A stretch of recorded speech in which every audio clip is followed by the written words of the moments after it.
Hi friends, my name is Kayla Rain, and today I am doing my June wrap-up, just a touch late, but better late than never.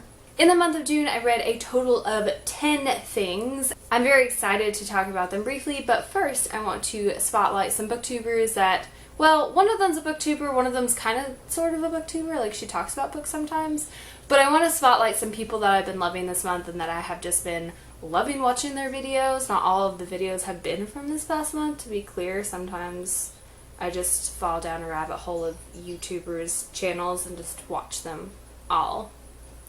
And that's kind of what happened, and it's fine. So the first booktuber is Alexandria Ang. You might know her from the Books Buzz over on Instagram. Her Instagram feed is beautiful and amazing, but I have just been loving her channel. She has just put out some really fun videos lately. I really like her aesthetic and her background. It's so gorgeous, and she's literally such a sweet person, so I have just been loving her channel. I was already subscribed before, but I know I was just really feeling the videos this past month and just like really enjoying her content. I would also like to highlight Rowan Ellis, who's not really a booktuber. Like, she talks about books and media, but she's still like a worthwhile like YouTuber to watch, I think. And I just kind of fell down the rabbit hole with her channel because it was Pride Month, and she has so many great videos around LGBT plus discussion, and she is just so fantastic in her discussions and the questions that she poses for her viewers, and I have just really been enjoying that. I follow her on Twitter as well, and she always has just so many insightful things to say, and she really makes me think about media and literature and just the things that I consume in general. Loving her channel, wanted to recommend that. But without further ado, let me jump right into the books that I read this month, starting with When Dimple Met Rishi by Senya Menon. And this book, guys, it's so cute. Like, I really loved this book. It is a YA contemporary, and it has a dual point of view, so you get the point of view from both Dimple and Rishi, and Rishi knows that he is entering like an arranged marriage type situation. Dimple does not, and this ensues to be one of the cutest meet cutes I have ever read, but it's really funny too. Like, it might not seem, just read it. I just have to recommend that you read this book because it's fantastic. I loved that Dimple is such an incredible female character. Like, she's really driven, and she knows she's smart, and she doesn't let anyone hold her back, and she questions people who try to, and I loved her as a main character. Rishi was also a really cute character, and I liked that there was a lot of self-discovery within this novel with both characters, and they both had autonomy over their decisions. So it is an arranged marriage situation, but it's not forced at all, and that discussion is like woven throughout the story and just done really well. Overall, I gave this a 4 out of 5 stars, and I do recommend it because it is fantastic. Next, I read Princess Ever After by Katie O'Neill, and this I thought was a middle grade graphic novel, but it's actually like a children's book, but still really super cute, and it has a female-female relationship with two princesses, and they go on adventures and they save each other, and it's just overall cuteness. And overall, I gave this book a 4 out of 5 stars, and even though it's a kid's book, I still recommend reading it because, like, adorable fluff is everywhere, and there's like a really cute tiny little dragon, and I'm obsessed with dragons. Next, I listened to Sleeping Giants by Sylvan Neuvel, and this is a very interesting adult sci-fi. I really liked how this book was produced as far as the audiobook goes. Each character has their own narrator, and it's written in like a case file, so it's all dialogue, and it's a really intriguing story. Like, I enjoyed that it started off very mysteriously and then picks up 17 years later with the same character. Like, it adds like this level of mystery, and you're always wondering what's going to happen next. I did really enjoy this. I ended up giving the audiobook a 4 out of 5 stars, I believe, but if I was being honest, the actual book would have only gotten like a 3 out of 5 stars because the women are written really weird. Like, I was reading this and it's like, I really don't think a woman wrote this because this is not how women act, and I just don't feel like this is accurate. It was a little annoying. However, the audiobook production was so entertaining that I just want to throw it out there that I still want to recommend it, and I still think people should read it because it was so good. Like, the audiobook was so good. So 4 out of 5 stars for the audiobook, and like 3.5 out of 5 stars for the physical book, which is still pretty middle ground. I liked it, would still tell other people maybe they should pick it up and give it a try.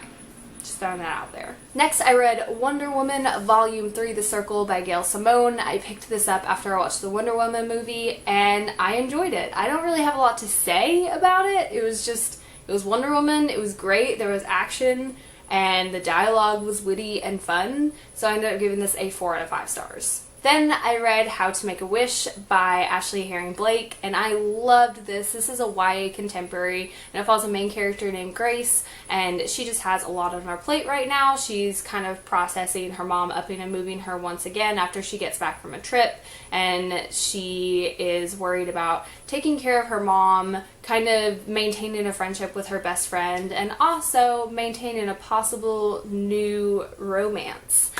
From a girl that has moved into town and has recently lost her mother and is processing her own grief.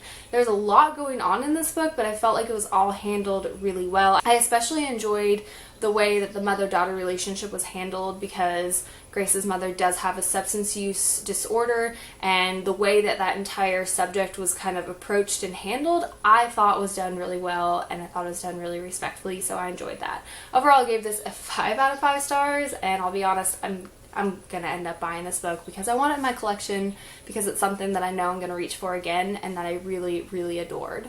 Then I listened to Exit Pursued by a Bear by E.K. Johnston on audiobook, and I listened to this in like one day, which I was not expecting. So content warning, this book does deal with rape. However, I felt like it was done in a way that was respectful and centered the survivor over the rapist or the people surrounding her, and everyone believed her. And I know that that's not always true in real life, but it's nice to see that narrative within this book, that she's believed, she's supported, and she is able to have what she needs to process that and move through that trauma.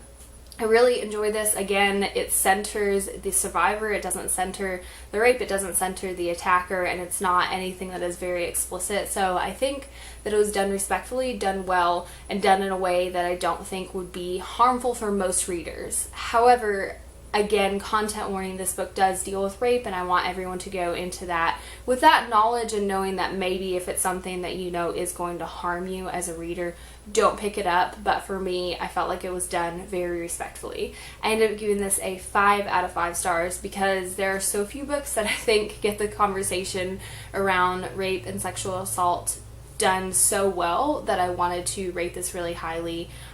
This isn't like I just loved it and enjoyed it so much, because it's really difficult subject material, but it's done well. So I hope that makes sense as to why I rated it like that. Then I listened to Radio Silence by Alice Oseman on audiobook, and I really liked this book. This was like British Fangirl, but with a podcast instead of a book series, and it was so delightful. I really loved the representation of demisexuality within this book, and they actually used those words, and it was great and fantastic, and I was just dying of my love over this book. And the audio production was actually really good. Like, I liked it.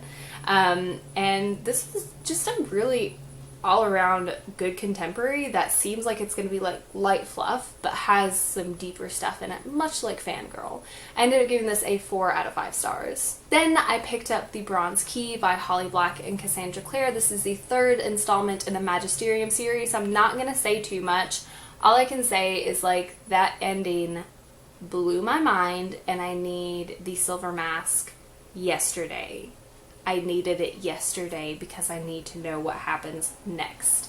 I give this a 4 out of 5 stars, and I'm still thinking about that ending.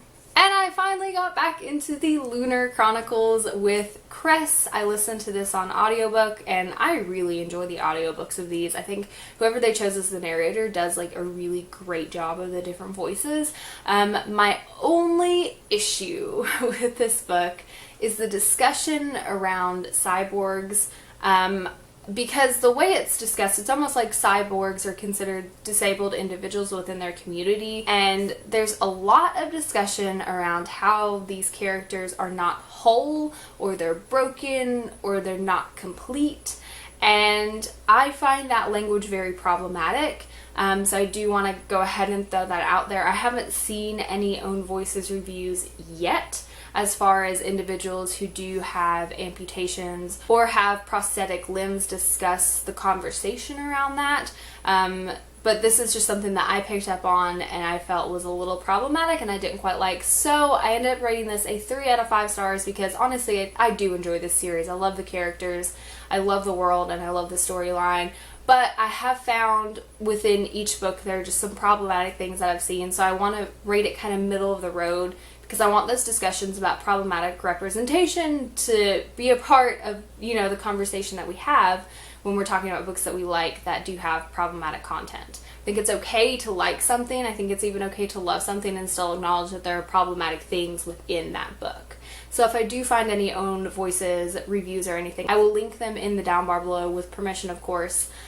So if I find them along the way, I'll leave that information down there. But as of making this video, I haven't found anything. And maybe I'm just reading into things too much because that's possible. I'm not a disabled individual and I can't really say yes or no as to whether something is truly problematic because I don't know that experience. And finally, I read The Names They Gave Us by Emery Lord. This is yet another YA contemporary. Clearly, I was on a kick this month, and this is set in a summer camp for children who are dealing with grief and trauma, and that is just like, that's my thing. Like, I love that. I don't know if you guys know this about me, but I'm a social worker.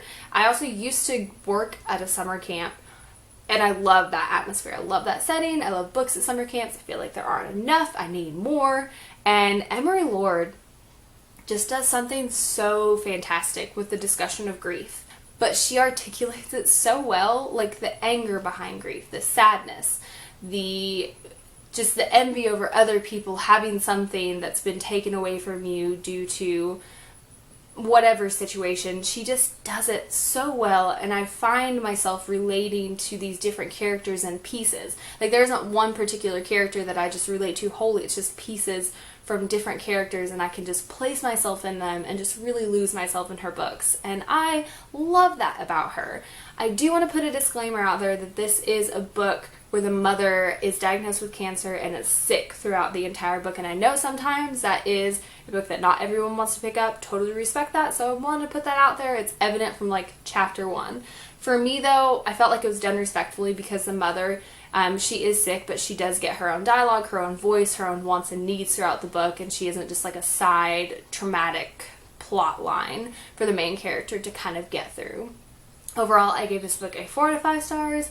And I really enjoyed it, and now I just want to read everything by Emery Lord because she just seems like a really fantastic person. I don't know if y'all follow her on Twitter, but she's hilarious, and she has BFF goals.